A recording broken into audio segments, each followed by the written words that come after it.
उसी की मैं चर्चा से करना चाहूंगा। वो अंगुली है जसनाथ जी की शिक्षाएं। उस अंगुली के कई नाम स्वामी सोमगिरी जी महाराज ने अपने उद्बोधन में हमें बताए। दो उपमा जो उन नामों के साथ में जुड़ी हुई है, उनका परिचय जो मेरी समझ से जो परिचय बनता है वो बताते हुए मैं अपनी बात को आगे बढ़ाना चाहूंगा। जसनाथ जी के नाम के साथ में दो शब्द देव और सिद्धाचार्य हम लोग प्रयुक्त करते हैं, पढ़ते भी हैं। मेरी अर्थ में, मेरी समझ में इन शब्दों के क्या मायने और हम अपने जीवन में इन शब्दों का जो अंश है उसको कैसे चेतन कर सकते हैं, उस संबंध में चर्चा करना चाहूंगा। आमतौर पे हम देव का अर्थ लगाते हैं जो देता है। अगर हम एक बहुत ब्रॉड कैटेगराइजेशन करें मानव समाज का, तो तीन तरह के तबके बनते हैं। पहला तबका वो जो उपभोग के स्तर पे जीवन जीता है। हम में से करीब 85% लोग हैं जो उपभोग के स्तर पे जीते हैं, और उस स्तर पे जब हम जीवन जीते हैं तो इंसान के जीवन और बाकी जो अन्य जीव है उनके जीवन में गुणात्मक स्तर पे ज्यादा फर्क नहीं होता है। हम चीजों को कंज्यूम करते हैं और अपने दिन काटते चले जाते हैं। शेष जो 15% लोग हैं 85 के बाद में, उनमें से 14.99% लोग सीकर्स हैं। पहले कंज्यूमर्स, दूसरे सीकर्स, यानी जो ठीक ठाक स्थिति में हैं। हम में से अधिकांश लोग उसी कैटेगरी में आते हैं, पर फिर भी उन्हें और अच्छी जॉब चाहिए, और ज्यादा पैसा चाहिए, और ज्यादा सुरक्षा चाहिए, और ज्यादा मान सम्मान चाहिए, ये सब चाहिए। उनकी चाहिए की लिस्ट है वो बहुत बड़ी है। जो नीचे के 85% है उनके भी वो आदर्श होते हैं और समाज के वो ट्रेंड सेटर्स होते हैं। ऐसे 14.99% लोग, पीछे जो बचा 0.01% लोग, वो लोग डूअर्स होते हैं। डूअर्स लोग होते हैं वो समाज को दिशा देते हैं, जिन्हें हम नानक, जसनाथ, जाम्बोजी, गांधी, विवेकानंद, शंकर इस रूप में जानते हैं। वो जो डूअर्स का अंश है वो हम सब में होता है, पर जो 14.99% तबका है जो ट्रेंड सेट करता है, दिशा सेट नहीं करता, उस ट्रेंड में, ट्रेंड की आंधी में वो हमारा तत्व है, उस पर मिट्टी आ जाती है और वो दब जाता है। तो उस तत्व को हम कैसे बाहर निकालें, उससे कैसे जुड़े, उसका एक बड़ा सिंपल मैकेनिज्म है। जीवन के जो 24 घंटे होते हैं उसमें मात्र 10 मिनट आप अगर ये मानना शुरू कर दें कि कल से हमारे जीवन का, हमारा रोज का जो दिन है वो 23 घंटे 50 मिनट का है, 24 घंटे का है ही नहीं। और उन 10 मिनट में हम ये गहराई से सोचें कि ये जो 36 नियम है जसनाथ जी के, इन 36 नियमों में कौन से ऐसे नियम हैं जिनको हम मान रहे हैं, कौन से ऐसे जो नहीं मान रहे हैं। हम यहाँ पे आए हैं, आने से पहले सब नहा धो के तैयार होके आए हैं। ये हमारी आउटर फिनिशिंग है। एक होती है इनर फिनिशिंग, इनर वॉशिंग। रोज सुबह 10 मिनट खुद से ये सवाल पूछें उठते ही, और उसमें हम ये सोचें कि ऐसे कौन से काम है जो छोड़ने चाहिए, ऐसे कौन से काम है जो शुरू करने चाहिए, और 10 मिनट इन शिक्षाओं के लिए जीना शुरू कर दें। ऐसे लगेगा जैसे जसनाथ जी का हाथ लगा के आ गया। वो जो संतुष्टि होगी वही डूअर्स है। डूअर्स का मतलब ये नहीं है कि जो हमने कमाया वो देते चले जाएं। इस तरह से जैसे ये भाव मन में विकसित होगा और ये भाव जैसे जैसे बढ़ता जाएगा, वैसे वैसे हम इंसान के रूप में खुलते जाएंगे, और जितना खुलेंगे उतना हम हमारे चारों तरफ जो भी है हर चीज से अपनापन महसूस होगा। और इसी अपनेपन को महसूस करने का तरीका इन 36 नियमों में बहुत ही सरल तरीके से इस इलाके के किसान समुदाय को जसनाथ जी ने आज से 550 साल पहले दिया था। दूसरा जो शब्द है सिद्धाचार्य, मेरी समझ में सिद्धाचार्य का मतलब जो सिद्ध कर दे। जसनाथ जी के जीवन की कई चीजें हैं जो बड़ी बड़ी शानदार है। मतलब मैं जब जसनाथ जी को देखता हूं तो मैं समझता हूं कि वो he was a very keen observer. बड़ी सूक्ष्म दृष्टि थी उनकी। और 2-3 चीजें बड़ी महत्वपूर्ण है। एक तो उन्होंने जाल का पौधा लगाया, हम सबको पता है। जब मुझे ये जानकारी हुई तो मेरे मन में सवाल उठा कि जसनाथ जी जाल ही क्या लगाए हो, खेरड़ी क्यों कौन लगाई, बोरड़ी क्यों कौन लगाई, बावड़ी क्यों कौन लगाई, कंकेड़ी क्यों कौन लगाई, ठीक आप इं कौन सोच सका कि आम क्यों कौन लगाई, क्योंकि आम आपनो नेटिव पौधो है कौन अठे वो, पर ये सारा तो है। जाल क्यों लगाया, मई जून के महीने में खोड़ में उड़ जाओ। हमारी जो पूरी डेजर्ट की बायोडाइवर्सिटी है, मरुस्थल का पूरा जीवन है, वो जाल के कारण ही मुमकिन है।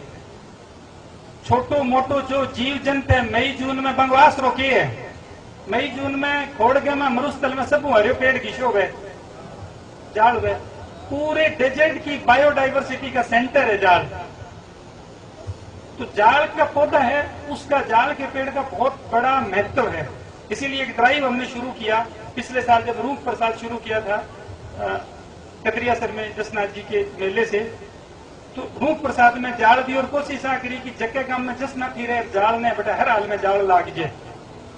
और जाल अपन प्रमोट करते हैं, हमारा जो पूरा कल्चर है उसमें है कि जाल सार्वजनिक जगह लागे, सार्वजनिक जगह लगे। तो अब मेरे घर में लगा दियो तो उसके काल में मेरी बुद्धि खराब हो जाए, मैं काट दूं, पर सार्वजनिक जगह तो सबकी साझी है, तो उसकी लाइफ बन गई।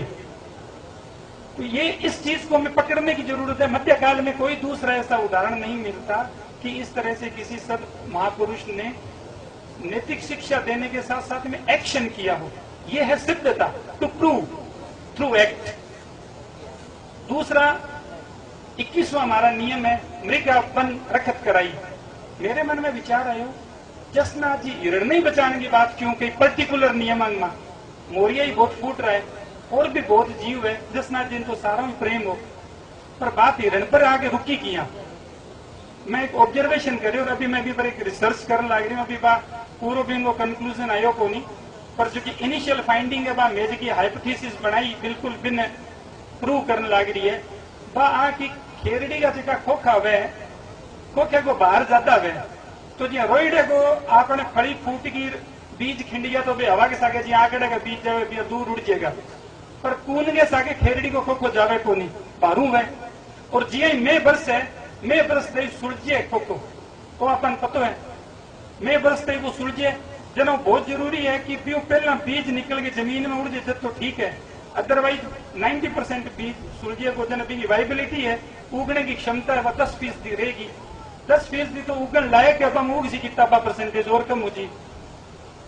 ये वास्ते खेरड़ी का सीधा खोखा कम हो गया, नंबर 1। नंबर 2, चूंकि हवा द्वारा उसका विकिरण नहीं होता, दूर नहीं जाता, इसलिए वो सारे उसके नीचे ही उग जाएंगे जो उगेंगे।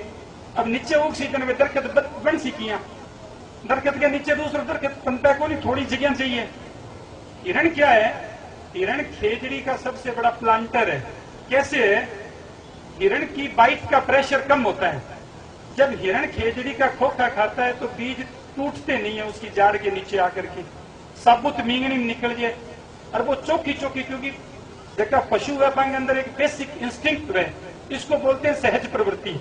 एक करके होगी एक जगह कोई बारात जानी, पुराने टाइम के अंदर जब रोड तो होती को नहीं, जना बारात के अंदर वो शर्त रख दी कि बूढ़ियों कोई कौन जावे को, एक बाप बेटो ईशा जगह एक दूसरे को मुंह देखा रोटी जीमता जना बाकी भी आपा किया करा, तो बन बाप बात की कि तू यहाँ कर यार छाती में गात ले मन, तो छाती में गात ले जना दूसरे पास लोटड़ी गाल ले जना बैलेंस बन जैसी। और कोई कुछ के दी दोनों पास लोटड़ी है, और अपना चाल से रोले सी तू रोटड़ी लिए मुंह देख लिया मन जी मा दे तू जी मिली। अब बात ठीक है, छाती में गाल लियो, बाबा ने चाल पड़ा, रस्तक में काली पीली आंधी आई और रास्तो जो कोई भटकिया, रास्तो भटकिया सारा क्यों मरश्या। अब तो अच्छा बरात से गया लारम और गया, अब तो मरने के अलावा दूसरो रास्तो को नहीं जना एक जने, क्योंकि अब जे अपने सागे कोई बूढ़ियो बार नहीं तो कि अपन ने कीन की लो बता दिया जना बड़ होले सी बोले को बूढ़ियो तो मेरे कन गठे छाती में, तो छाती में के निकाल दबा तो बारह काट, बूढ़िया ने बारह काट दियो, बारह काट दी बूढ़िया के लोटड़ी जी की आऊं पहला तो सारा होट गिला करो आपका सारा तिस मरा। फिर क्योंकि आपने इंग माथे देखो कि आपने टोले के अंदर कोई सज्जी डेड़ी सांड है के ये बा है, तो बिन आगे लगा के बिन लर लर चलो बा टोड़िएगी रखू सागी पका पुठा काम ले जीसी और अपन बच जीसा। तो ये क्या होता है कि बेसिक इंस्टिंक्ट होती है जीवों में, वो बेसिक इंस्टिंक्ट आदमियों में नहीं होती। तो हिरण में भी वो बेसिक इंस्टिंक्ट होती है जिसको सहज प्रवृत्ति कहते हैं हिंदी में। उस सहज प्रवृत्ति की बदौलत हिरण बेस्ट खेजड़ी के खोखे खाता है। आप ही छोटा जन घर का क्यों होता नहीं फलानी खेरड़ी का खोखा ना खाइए उलाकना वे आपा को नहीं खाता फलानी की सांगरी लो साग चोखो बने। तो वो जो सहज प्रवृत्ति है उस सहज प्रवृत्ति की बदौलत बेस्ट खेजड़ी के खोखे खाता है, बाइक का प्रेशर कम होता है, टूटते हैं नहीं, और वो जगह जगह फिर मींग नहीं करके जगह जिक्की जगह हिरण है बेटा बेटा नुई खेरड़ी सब ज्यादा उगेगी। और यही इवोल्यूशन का प्रोसेस है जिसमें से बढ़िया सुनताल की खेरड़ी जगह हिरण ज्यादा है बेटा सुनताल की खेजड़िया की संख्या ज्यादा मिलेगी। तो ये कितना बड़ा, और खेजड़ी क्या है, जाल की तरह खेजड़ी डेजर्ट की लाइफ लाइन है, कितनी बड़ी फिलोसफी है हिरण को बचाने में। पर दुर्भाग्य है आपा हिरण बचावा को नहीं, आपा हिरण बचावा को नहीं। क्यों? क्योंकि आप जसनाथ जी की बात भी कह रहे हैं पुगे क्यों नहीं। आपा तो कहे कि मेरा दुखड़ियां ठीक कर दे जसनाथ जी, मन नौकरी लगा दे, मेरे घरे बोलेरो आ जाए, जसनाथ जी डॉक्टर है कि दुखड़ियां ठीक कर दे। सोचने की बात है, जबकि चीजें निकालने के लिए मैं फिलोसफी दी आपको कुछ बम पड़ गया। डीजे लेके जावे दमीड़ उपाड़े, डीजे लेके जगह भाई जो भी जावे जसनाथ जी के पैदल यात्रा पे तरी जसनाथी को नहीं, जसनाथ जी के नियम को जो भी अनन करे। चौथो नियम है नहीं भूख मरो पर जीव न बखो, जीव दया बहुत बड़ो नियम है। आप जब डीजे का जो एको होता है वो एको बहुत सारे पक्षियों को बहरा कर देता है, बहुत सारे छोटे जो माइक्रो ऑर्गेनिज्म है उनको मार देता है। तो आप डीजे चला करके जसनाथ जी की यात्रा में जा रहे हो तो आप जसनाथ जी के नियम का उल्लंघन कर रहे हो। मैं मेरे बापा ने गाड़ काटू क्यों, मैं बड़ो पितृ भक्त हूं, तो आप आज जच्चे के कौन जच्चे नहीं, आई बात है। तो बेसिकली जसनाथ जी की शिक्षाओं को ग्रहण करने की जरूरत है। मैं धन्यवाद देना चाहूंगा सिद्ध समाज को। पिछली बार मैंने निवेदन किया था युवा महासभा से कि थे प्लास्टिक को उपयोग ना करिए, और अब की बार प्लास्टिक की बोतल को नहीं। वो अपनो फ्लेक्स बैनर है लागे तो चौक है, पर ये पॉलीविनाइल क्लोराइड पीवीसी जिससे बनता है ना, ये बायोडिग्रेडेबल नहीं है और कार्सोजेनिक है, कैंसर होता है जब ये जलता है। तो अगली बार वहां पर फूट रो लिख दिया नहीं आतू, तो मेरा निवेदन है कि बैनर भी अगली बार आपको बंद कर दें। जसनाथ जी के दर्शन की गहराई समझने की जरूरत है। जसनाथ जी गठे पुरानी कहावत जाल जठे जसनाथ रिया जठे 36 नियम है, बट जसनाथ जी है। तो पाखंड न छोड़ दिया तो जसनाथ जी ने मार देंगा, पाखंड नहीं छोड़ेंगे जसनाथ जी को खत्म कर देंगे, क्योंकि उन पाखंडों से बचाने के लिए तो उन्होंने अपना जीवन हमारे लिए उम दिया। तो इसको थोड़ा समझने की जरूरत है। जसनाथ जी के दर्शन को पकड़ने की जरूरत है, उनकी शिक्षाओं को पकड़ने की जरूरत है। तो हम सिद्ध कैसे करें? वो जो 10 मिनट है उस 10 मिनट में हमारी ऐसी पहचान बनेगी कि जसनाथिया को गांव है इनमें मोरिया बिल्कुल निश्चिंत होकर विचरित करे, इनमें हिरणा की सुरक्षा है, हर घर में रूख है। एक अभियान की मैं शुरुआत करी अभी विक्रम सरा की बाड़ी में 550 पौधा लगे। मैं बद्रनाथ जी ने वो सारे विक्रम सरा के जगह भी भाई बंधु बुजुर्ग है बन धन्यवाद दूं कि भाई अभियान में जुड़िया। 2031 में जसनाथ जी के जन्म ने 550 साल जी अभियान में चलाया पारिवारिक वानिकी 550 की हर वो गांव जगह में जसनाथ जी रहे 2031 तक 550 पेड़ बना दिया। पौधा लगाना नहीं, पेड़ बना दिया। बहुत टाइम में 12 साल है अपने कर, अगर ये 550 पेड़ बना देंगे तो अपन कहने की जरूरत कोनी की जसनाथ की कुण है। अपन कहने की जरूरत दुनिया कैसी कि पर्यावरण को समझना है, जसनाथ गांव में उड़ जाओ पर्यावरण समझ में आ जाए और वो आप आराम कर सके। अपनी बाड़ी, अपनो मंदिर, अपनो स्कूल, अपनी ओरण, अपनी गोचर, अपना घर, हर जगह अपना पेड़ लगा। और बहुत मैं परसों मेरे पेज के ऊपर लिखो नींबू के बारे में, विटामिन सी 40 रिस्टोर कौन करे। बहुत सारा लोग भी कमी नॉर्मल बीमारियां हो जाए, लंबी बात बीमारियां के वे भी पर मैं जाऊं को नहीं। तो आप अगर घर एक नींबू कोई पौधो लगा लें 12 मास 10 महीने को नींबू देवे तो आप डॉक्टर के जान बच जाएंगे सके जसनाथ जी के नियम को पालन हो। तो आ चीज आप करेंगे नहीं तो आप वास्तव के अंदर पानी शिक्षा है वही सिद्धता है, वही सिद्ध है और उनकी शिक्षाओं को पकड़ने की जरूरत है। ये अगर कर लें तो निश्चित रूप से बहुत आगे बढ़ेंगे। अंतिम बात, पिछले साल जो रूप प्रसाद का सिलसिला शुरू किया है वो हमारी परंपरा बननी चाहिए और सिर्फ वो बात कतरिया सर की चौथ साथी में मेरे तक नहरे हुए हर आयोजन में फोटो शामिल हुए। दूसरी बात अपना जगह और रुस्तम दौरो है, आपने बाड़मेर के अंदर लीला सर है या पांसला सिद्ध है, भट्टे भी भट्टों की जगह सिद्ध भाई आया है। मैं तो चूंकि एक और मेरे कार्यक्रम में ही खतर मैंने जानो पड़ेगा तो आयोजक नोट करा हुआ नंबर आप 15 दिन बाद मिले तो आप चाहो कि हर जगह रूप प्रसाद एक स्थायी एक स्थायी विशेषता बन जाए और पूरा भारत ही नहीं, भारत से बाहर भी लोग हैं वो हमसे प्रेरणा लें कि हमारे यहाँ पे प्रसाद में रूप मिलता है, और वो सीधा मिलता ही नहीं है, उसके दर्शन के साथ में जुड़े हुए हैं। हमारा कोई गांव ऐसा नहीं हो जिस गांव में जाल का पेड़ नहीं हो। और मैं माननीय सांसद श्री कस्मा साहब से भी निवेदन करूंगा कि कस्मा जी के CSR साहब एक अठे हिरण रेस्क्यू सेंटर खुलवाओ ई जगह, एक छोटो हिरण रेस्क्यू सेंटर, आसपास कोई हिरण कुड़ के माँ के शिकार हो गयो वो अठे आज अठे रेस्क्यू होने के बाद में फर्दर भी ने आगे चाहे तो सारे बहुत बड़ो ताल छापर अभ्यारण्य बटे छोड़ दियो जावे या दूसरी और भी जगह भी वो एक बार रेस्क्यू है। और अठे जे थे बहुत एक पिकअप और एक शेल्टर थोड़ा सो गए तो ज्यादा खर्चों को नहीं, दिन बाद में लोग आगे सामने लेंगे, क्यों सामने लेंगे नहीं आपा। और आपनी जटे जटे जगह बैठे बैठे हर जगह हिरण रेस्क्यू सेंटर में जिन्ना जागे आप टच कर पावांगा जसनाथ जी ने। और फिर नैतिक बल आ जाएगा जब आप और भी निवेदन कर पास, निवेदन की जरूरत ही को नहीं, आपने लगाया रूख आती आपकी कहानी के देसी 2-3 प्रिंसिपल्स को नाम लियो। मैं निवेदन करना चाहूँ कि डूंगर कॉलेज में बड़ो जयपुर रोड के गेट हूँ, थाने डूंगर कॉलेज की धरती गवाही देते सी की कोई जसनाथी शिक्षक है, 20 बीघा के अंदर मारो जंगल है, जो जसनाथी की शिक्षा आप ही बोले जंगल।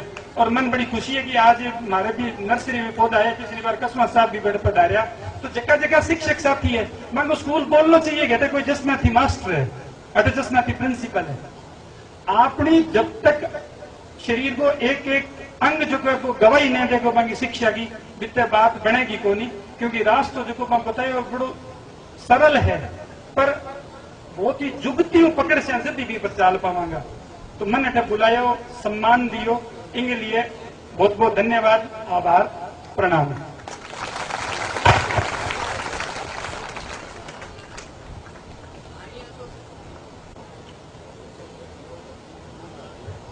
दीपाराम जी, महंत मोहननाथ जी, महंत भंवरनाथ जी, मरुस्थल की राजधानी बीकानेर को अपना कार्यक्षेत्र बनाते हुए श्याम सुंदर जी ने 2006 से वर्तमान पर्यंत इस क्षेत्र को हरितमय बनाने हेतु सर्वथा प्रयत्नशील है। यदि यह हम सभी के लिए न केवल आदरास्पद है अपितु प्रेरणास्पद भी है। मानवता के सच्चे हितैषी जन जन के सर्वोपरि देवाधिदेव पूज्य जसनाथ जी महाराज के पर्यावरण हित प्रियता को अपने सच्चे अर्थों में साकार किया है। मृगांवन वन में रखत कराई, यह जो उनका आदर्श नियम था, उसकी अनुपालना में आपने प्राणी मात्र के हितार्थ एवं रक्षार्थ पिछले 15 वर्षों में 3000 गांवों के 5 लाख परिवारों को पारिवारिक वानिकी से जोड़कर 9 लाख से अधिक वृक्षारोपण कर कीर्तिमान स्थापित किया है। इसी श्रृंखला में युवाजनों एवं विद्यार्थियों को विशेष रूप से प्रोत्साहित कर लगभग 4 लाख विद्यार्थियों को न केवल पर्यावरण एवं हरियाली के प्रति जागरूक किया है अपितु वानिकी हेतु से प्रेरित भी किया है। इसी का यह सत्य परिणाम है कि इन्हें पौधारोपण के साथ साथ इनकी देखभाल से भी जोड़ा जाता है, जिससे धरातल पर हमें वास्तविक एवं सुखद परिणाम प्राप्त हुए हैं। आपके इस प्रकृति प्रेम का उल्लेख राजस्थान के माननीय मुख्यमंत्री श्री अशोक गहलोत ने भी प्रशंसास्पद शब्दों में अनेक बार किया है। आपने पौधारोपण की जो ज्ञानी तकनीक विकसित की है उससे प्रभावित होकर सरदार शहर पंचायत समिति ने 2018 में पारिवारिक वानिकी महोत्सव का आयोजन कर 173 गांवों के 84,000 परिवारों की सक्रिय सहभागिता से लगभग 1 लाख पौधारोपण कर पर्यावरण संरक्षण में अप्रतिम योगदान दिया है। तहसील राय सिंह नगर के गांव 12 टीके निवासी श्रीमती गुड्डी देवी, श्री कालूराम जी जानी के ऐसे कर्मठ सपूत को अपने बीच पाकर संस्था के हम सभी पदाधिकारी न केवल हर्ष का अनुभव करते हैं अपितु फूले नहीं समाते हैं। इस मरुस्थल वातावरण को हरितमय बनाने में आप तन मन और धन से जिस प्रकार संलग्न है वह निश्चय ही अनंत पुण्य का कार्य है। संपूर्ण राजस्थान एवं राष्ट्र के लिए गौरवास्पद है। आपको महामहिम राष्ट्रपति एवं माननीय मुख्यमंत्री द्वारा इस प्रशंसनीय कार्यों के लिए सम्मानित किया जा चुका है तथा लिम्का बुक ऑफ रिकॉर्ड्स में भी आपने कई बार अपना नाम दर्ज कराया है। और इसी श्रृंखला में आज हम सभी को आपके उल्लेखनीय कार्यों के प्रति सम्मान प्रकट करने का जो अवसर मिला है तदर्थ संपूर्ण समाज आपका आभारी है। कुरुनेव कर्माणि जिजी विशेष शतम समा एव जीवेत शरद शतम शतम। इन औपनिषदिक वाक्यों की पुण्य वेला में परमपिता परमात्मा से प्रार्थना करते हैं कि आप सतत क्रियाशील रहते हुए पर्यावरण एवं हरियाली के प्रति इसी प्रकार सर्वथा समर्पणशील रहते हुए सतायुमय निरामय साफल्यमय जीवन प्राप्त करें, जीवन में सदैव आगे बढ़ते रहे। इन्हीं शुभकामनाओं के साथ सिद्ध युवा महासभा एक बार श्याम सुंदर जी के लिए जोरदार तालियों से स्वागत कीजिए। एकदम